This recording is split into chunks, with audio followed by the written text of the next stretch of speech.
हरिहर काका।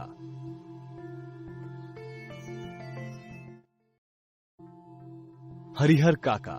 इस कहानी में मिथिलेश्वर जी ने हरिहर काका से अपने आत्मीय संबंध के बारे में बताया है। हरिहर काका लेखक के पड़ोसी थे। वे विधुर थे और उनके बाल बच्चे नहीं थे।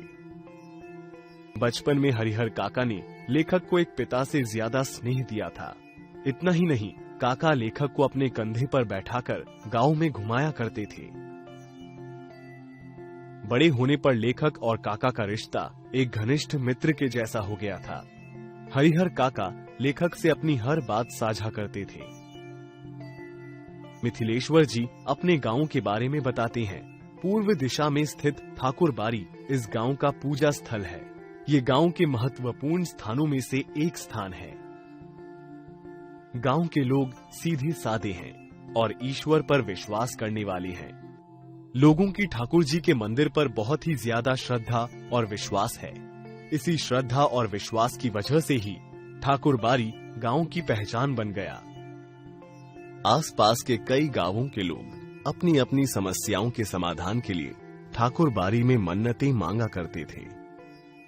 सफलता मिलने पर अपनी सामर्थ्य के अनुसार चढ़ावा और दान दिया करते थे। इसी के चलते ठाकुरबारी में कभी किसी वस्तु की कमी नहीं हुई। धार्मिक लोगों की एक समिति ठाकुरबारी की देखरेख और संचालन के लिए प्रत्येक 3 साल पर एक महंत और एक पुजारी की नियुक्ति करती थी। हरिहर काका को भी ठाकुरबारी जाना बहुत पसंद था, पर कुछ ऐसा हुआ कि उनका मन ठाकुरबारी से विरक्त हो गया। क्या हुआ, ये जानने के लिए पहले लेखक हरिहर काका के बारे में विस्तार से बताते हैं। हरिहर काका 4 भाइयों में दूसरे नंबर पर आते थे।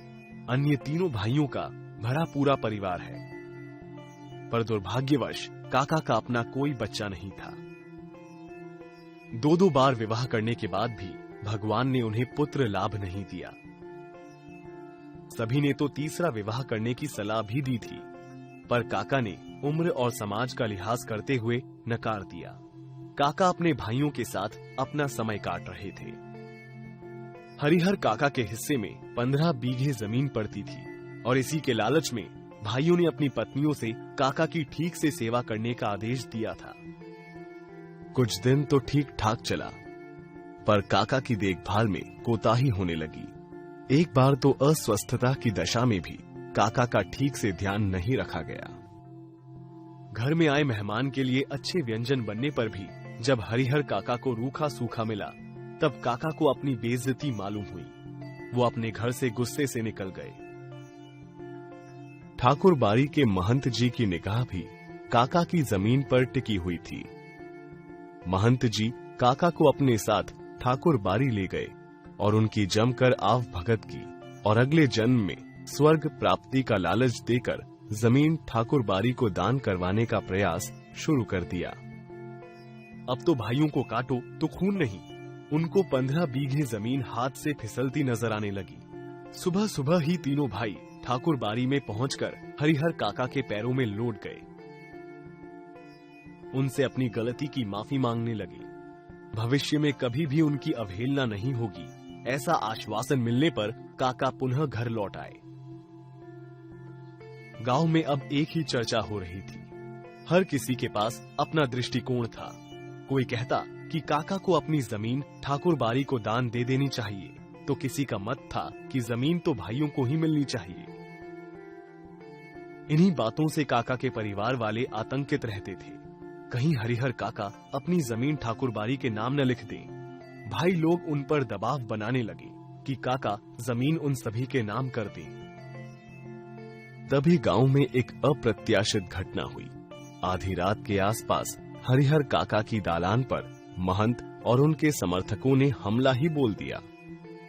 उन्होंने हरिहर काका का अपहरण कर जबरदस्ती सादे और लिखे कागजों पर काका के अंगूठे का निशान लगवाना शुरू कर दिया।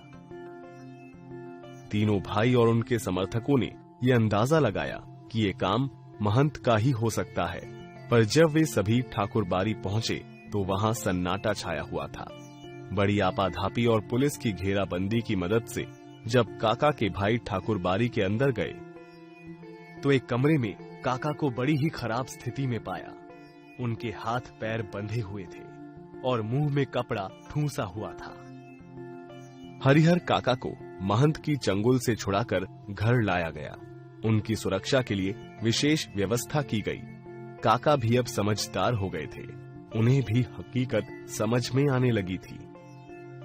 महंत और भाइयों की बातों के पीछे की सच्चाई वे अब अच्छी तरह समझने लगे थे। उन्होंने ये फैसला कर लिया कि अपने जीते जी वे न तो महंत को अपनी जायदाद लिखेंगे, न ही अपने भाइयों के नाम। उन्हें अपने बुढ़ापे की चिंता होने लगी थी। कुछ ही दिनों बाद हरिहर काका के भाइयों ने काका पर दबाव डालना शुरू कर दिया कि वे जमीन परिवार के सदस्यों के नाम कर दें। न मानने पर भाइयों ने हथियार उठा लिया।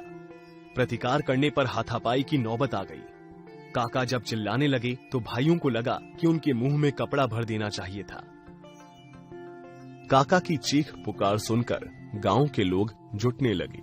महंत जी ने तो तत्परता दिखाई और पुलिस लेकर पहुंच गए। काका के साथ मारपीट किया गया था और कागजों पर अंगूठे के निशान ले लिए थे। हरिहर काका इस मारपीट से काफी घायल हो गए थे। उनकी पीठ, माथे और पैरों पर जख्मों के निशान पड़ गए थे। वे अचानक गिरकर बेहोश हो गए थे। हरिहर काका को अपने सगे भाइयों और ठाकुर बारी के महंत में कोई फर्क नजर नहीं आ रहा था। काका को दोनों ही तरफ से तकलीफ और हिंसा ही मिली थी। भले ही उनका उद्देश्य अलग अलग हो, पर लालच की भावना ही मुख्य थी। हरिहर काका घुट घुट कर जिंदगी नहीं जीना चाहते थे।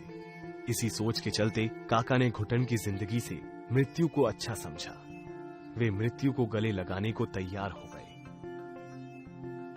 जब काका के संबंध दोनों ही पक्षों से खराब हो गए तो एक नेता टाइप के व्यक्ति ने ये सुझाव दिया कि गांव में हरिहर उच्च विद्यालय खोल दिया जाए। पर अब हरिहर काका मानो सुन्न से हो गए थे। उन पर अब कोई भी रंग चढ़ने वाला नहीं था। पूरे गांव में अफवाहों का जोर है। जितने लोग उतनी बातें। पर हरिहर काका इन सभी बातों से परोक्ष अपनी जिंदगी के दिन काट रही हैं। वहीं पर पुलिस के जवान काका के पैसे पर भोग कर रही हैं।